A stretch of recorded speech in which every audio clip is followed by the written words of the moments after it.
Go for it. Welcome back to another instant reaction edition of the Night Report podcast. Joining me is Richie Schneiderite. Richie, this one truly came out of left field. We got a commitment from offensive guard Nick Ciaffoni. He formerly was at Boston College and Colorado State. Mike Ciaffoni.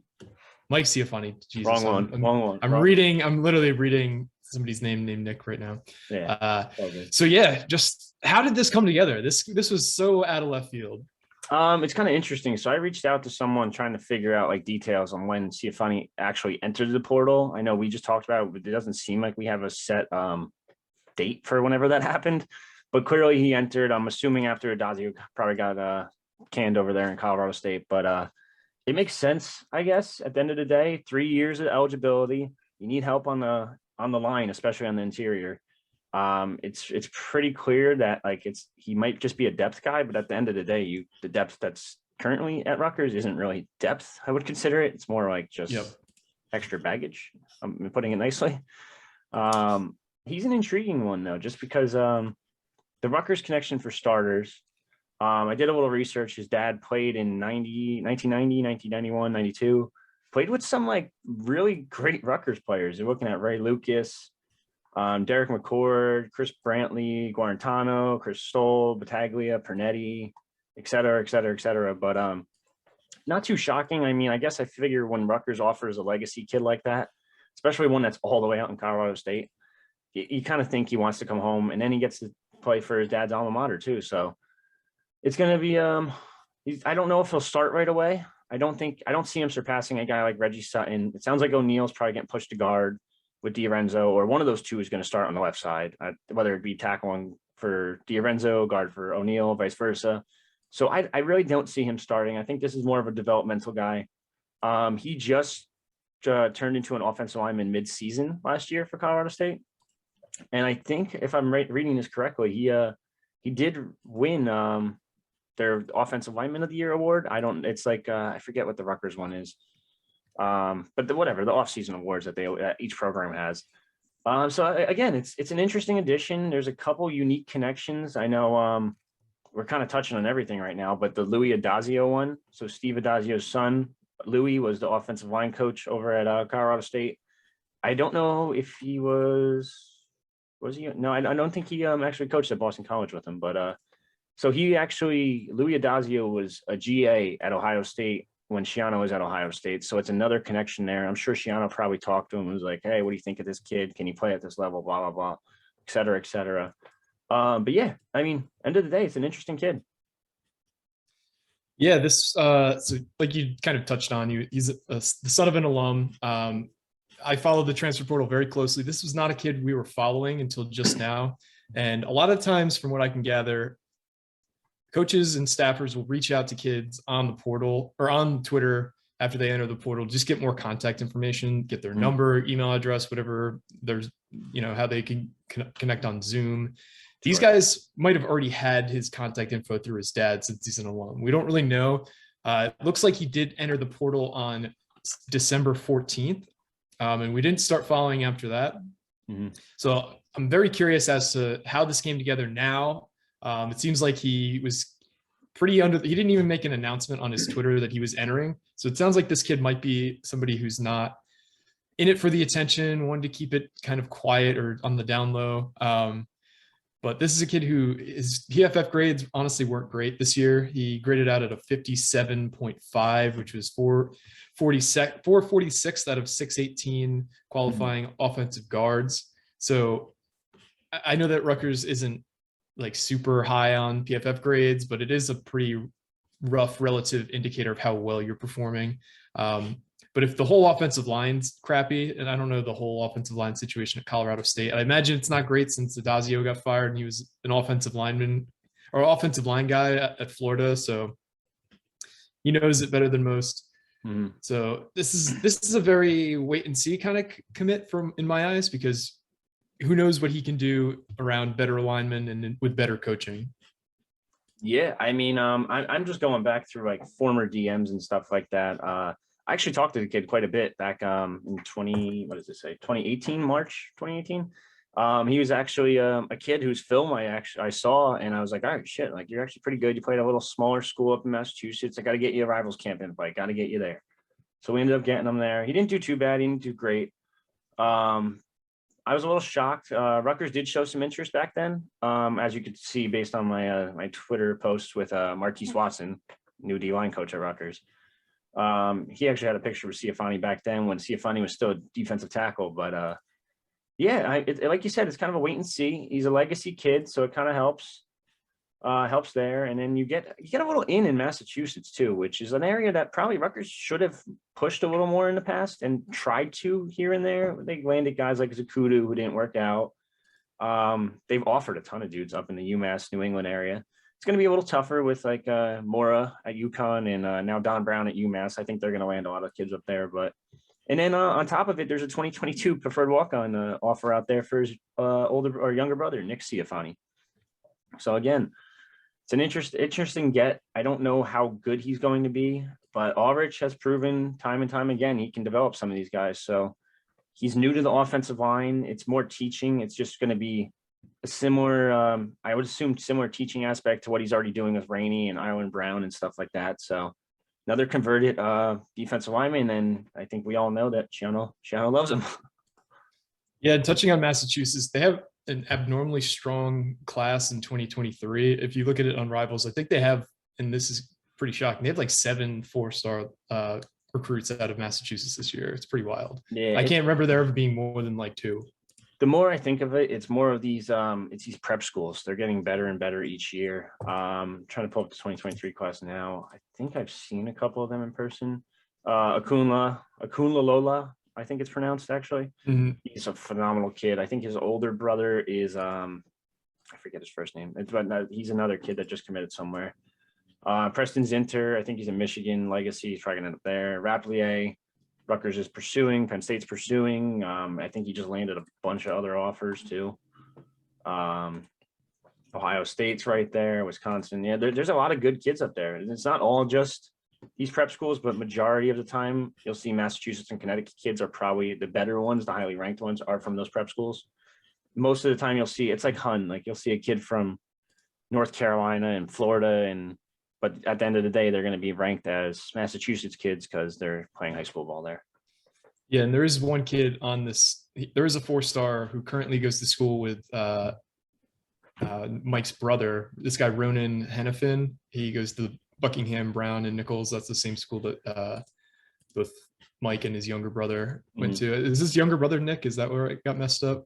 Yes, younger brother's Nick Ciaffoni. He's down there. He's at BBNN. Which so I forget what it stands for. Buckingham. It's Buckingham, Brown, and Nichols. Something like that. Yeah, there's so many.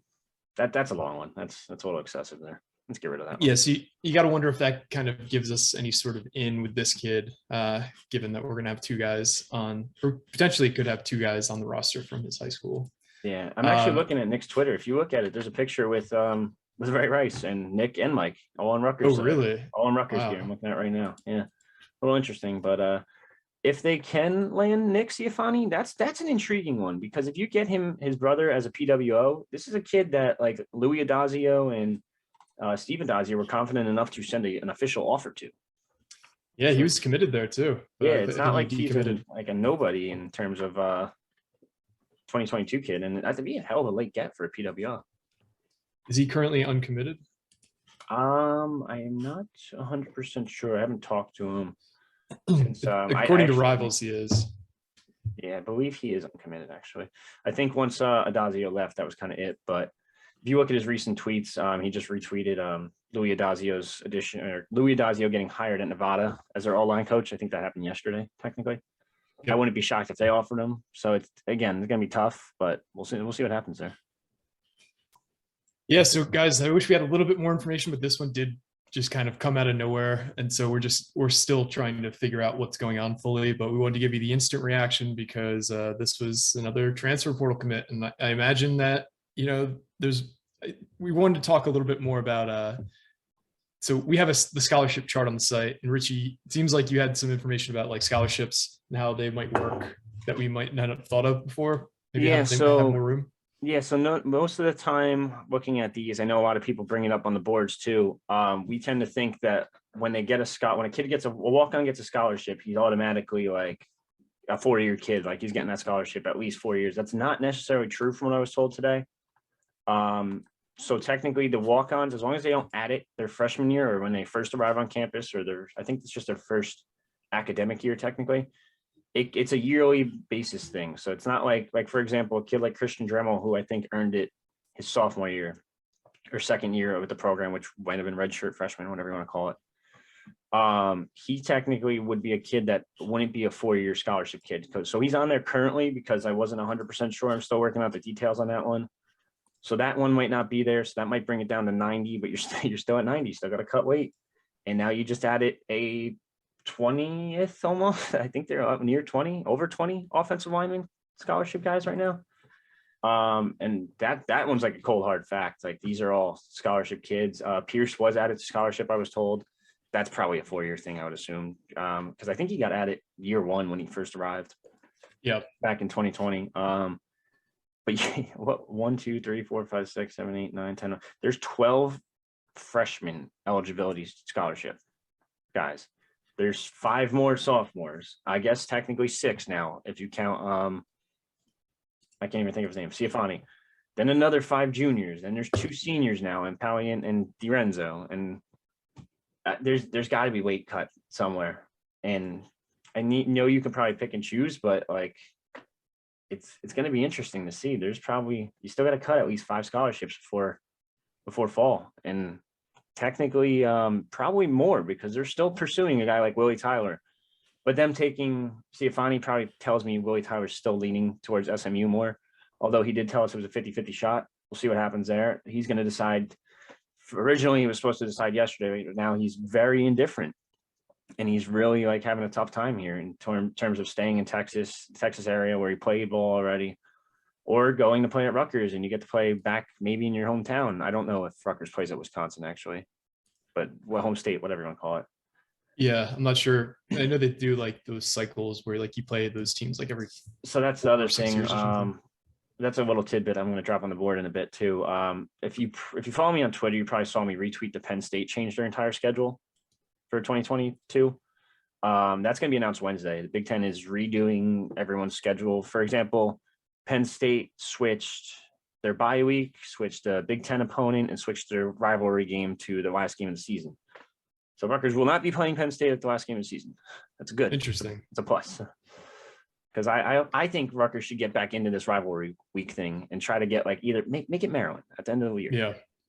Which would be the ideal, but we don't know what's going to happen Wednesday. It's going to be interesting. I'd keep an eye on the Rutgers website, that's scarletknights.com, because that's where they'll probably update before anyone. Yeah, there's like those FBS future schedules and stuff, but it's going to be interesting to see who they change and where they change. I'm still expecting BC to be the opener. I'm kind of hoping it is too, because like I'm kind of planning. Well, they can't really change the out of conference schedule at this point, right? I don't think so, but I think they can move around dates if they really wanted to, as long as both teams agree. And yeah, for example, like a Wagner, like is Wagner really going to oppose that when they want? All they need is basically, from what I was told, Wagner really needs money, so it's like they'll probably do whatever Rutgers says. But yeah, I want to go back to the Ciaffoni thing a little bit. 6'3", 290 is not your average. I guess that's probably the average size of the offensive line right now. It's a little smaller than what Greg is kind of recruiting now. I know Greg likes he's like 6'5", 6'6" ballers, but he's got a couple good games under his belt. Like it's hard to judge the first game. I'm looking at like 70 plus pass blocking grade in his first 3 games as an offensive lineman. That's not the worst considering he just switched midseason. He did have 50 snaps as a starter against Utah State, and Utah State's not a bad program. Another 74.1. Like he's not awful, but then there's a big drop off in a couple of those games, but we're not going to talk about those ones. Yeah, it sounds like you might have been a little dinged up this year too. So, I mean, this is a trust the staff edition here. Based on what I'm seeing, it's not nearly as exciting as a DiRenzo pickup. You got to hope that they really see something in this kid where they see a starter, they see a guy who has only sort of started to touch his potential on the offensive line. So Yeah, this is just a kid that we'll watch closely in spring and in the summer. Yeah, well, like we said before, like it's not going to be easy for Rutgers in this portal. Like, especially with offensive linemen, you're not going to land the studs of the studs. DiRenzo, yes, it's a little bit of a different situation because he's a Jersey kid, he's a South Jersey kid, but there's not many of those just walking around the portal. So that's why it's like you need a guard, and like they looked at Dunlap, but it sounds like Texas passed on Dunlap. Rutgers passed on him kind of once, and now it's like Dunlap might be shit out of luck. Now, do they take him? If you could push other people out, yeah, of course you take him because he's probably better than half the guards they have currently. Yeah. But at the end of the day, if he's not gonna, he's another one who got dinged up and just wasn't the same afterwards. So I mean, I don't know what's gonna happen there. Willie Tyler's another one. People are like, why texting me, why are they taking another tackle? Why would they even push him? Like, do you understand how bad the depth is here? There's bodies, but there's no depth. Yep. So like, and we're taking 7 freshmen in, and ideally you don't play any of them. Like, we don't want to have to play a true freshman in the Big Ten on the offensive line. We were forced into it this year with guys like Rainey and Zelinskis, and somehow they kept their head above water. That's not something you want every year. Yeah, and especially like with Gavin back there now, and you don't really have a QB room there at the moment. You have Vedral behind him, who's serviceable. Evan Siben, maybe serviceable. We don't really know yet. After that, you have a preferred walk-on. Who knows? Maybe he'll win the national championship like Stenson Bennett. Yeah, man, what a wild game last night. That was pretty interesting to say about. It was like 3 quarters of brutally ugly football, and then there was 3 long touchdowns at the end of the game. Yeah, it was bad in the beginning. Wide receivers hurt Bama, that kind of threw everything off. I think if Mechie was healthy, and I think if the other kid who got hurt is healthy, Jameson Williams, might have won. But besides the point, yeah, Rutgers is just going to keep pursuing linemen. It seems like the fact that they keep doing this, between pursuing Dunlap, between adding DiRenzo, adding Ciaffoni, pursuing Tyler, they're confident that they're going to have space somewhere, whether that be a wide receiver leaving, a tight end, offensive lineman, who you think will probably notice they're like 5th on the depth chart now and just dip, but we'll see. It's going to be really interesting. And like I said, this one, I'm going to question the staff on this one. I'm not going to lie, but at the end of the day, it's not my job to develop him, so I can do that. Yeah, for sure. Based on what he's shown in terms of his grades and his kind of performance is a big question mark compared to the other guys we were pursuing. Yeah, it's so hard without tape too. Like, there's 0 tape out there, and it's like, yeah, his defensive line tape's out there, and you can only take so much away from that. Like, yeah, and it's not good defensive line tape, so I don't know. But again, like you said, Adazio is very well known for offensive linemen, so yeah, we'll see what happens there. Some kind of small breaking news here. It looks like some staff members just started following his younger brother, the kid we referenced. So don't be surprised if he takes an official visit with his older brother in sometime in the next week or so. I wouldn't be shocked if he took an official visit this weekend. I know I didn't post on the board yet. I meant to, and I slipped my mind actually. Sean Ryan's visiting this weekend for an official. Sam Gotti, Trenton Central High School linebacker, who's probably, I thought, was going to get a UConn offer, but now I'm not sure. Either way, he's a very good PWL kid. He sounds like he's ready to like commit on the spot. If like he's talking to Frazier nonstop, I was told. He's an intriguing linebacker. He's just not, he has no weight, but add some weight to him. Who knows? Maybe steal another one out of Trenton Central, who's produced Holland Pierce. That's Holland Pierce, yeah.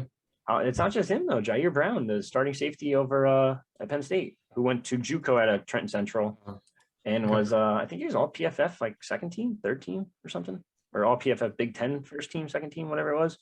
So I mean, they're producing guys. It's a good little connection to have. Little pipeline. Yeah, Trenton's always had athletes. It's just they've had a lot of trouble getting qualified and getting attention out of Trenton, and I think that's getting better. But yeah, no, it's definitely getting a lot better though. It's going to be interesting. But well, yeah, I mean, okay, get for Rutgers. It's going to be a to be determined for me. I'm not going to put a grade on this one, so just a wait and see approach. But 3 years, so I mean, you can kind of make something work from that. For sure. But we appreciate you guys tuning in, and that's been our instant reaction to this commitment, and we'll see you guys next time.